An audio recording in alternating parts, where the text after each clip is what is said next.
the USB cable-free socket.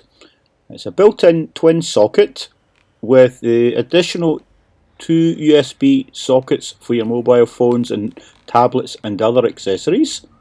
2.1 milliamp maximum. Turning over, yep, correct way. There's a list of all the technical specification, and then the safety features. Now it's fitted with a 13 amp fuse as standard. Opening up the pack, quite simple, and just pop her out.